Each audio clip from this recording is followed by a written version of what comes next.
Cursul s-a adresat în primul rând medicilor specialiști și rezidenți, dar am avut surpriza să avem și medici primari doritori să participe, care cu siguranță au venit să-și adapteze cunoștințele în privința acestei chirurgii a sânului.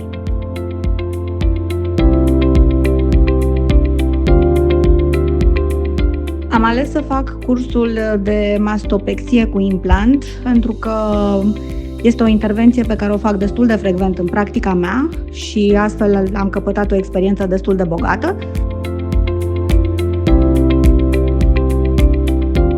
Facem un curs despre augmentarea mamară pentru că această procedură chirurgicală este una dintre cele mai frecvent utilizate în chirurgia estetică, atât în țara noastră cât și în toată lumea.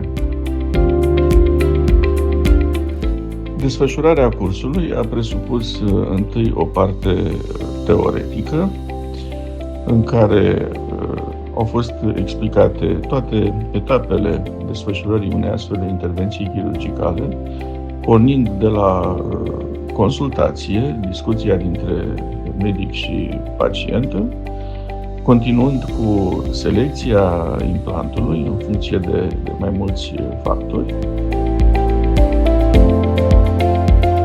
Iar în partea a doua a zilei a avut loc o sesiune de live surgery, în care a cuprins două intervenții chirurgicale, una de augmentare mamară simplă și una de augmentare asociată cu mastopexie. A fost o parte de asemenea interactivă, cursanții putând să adreseze întrebări operatorului în timp real.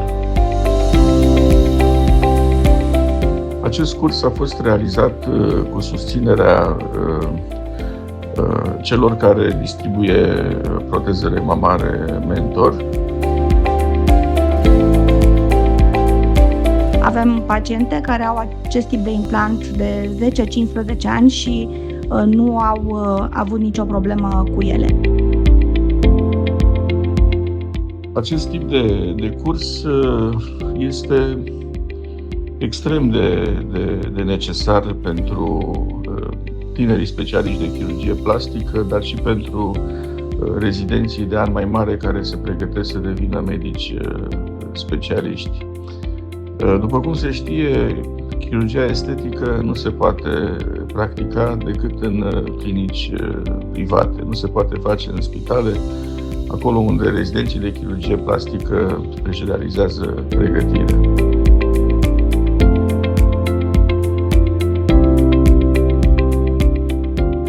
În rezidențiat, deși teoretic un an de zile ar trebui să se poată face chirurgie estetică și rezidenții să învețe aceste tehnici, practic ei nu au unde să facă acest lucru pentru că în spitalele de stat nu se face chirurgie estetică.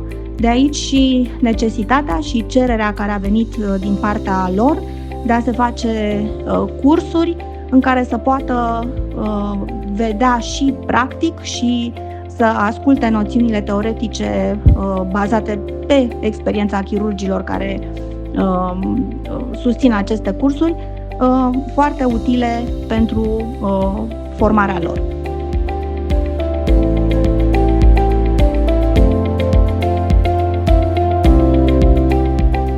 Din păcate, în Școala Românească de Chirurgie Estetică nu oferă posibilitate de învățare teoretică și practică a bunei părți din chirurgia estetică.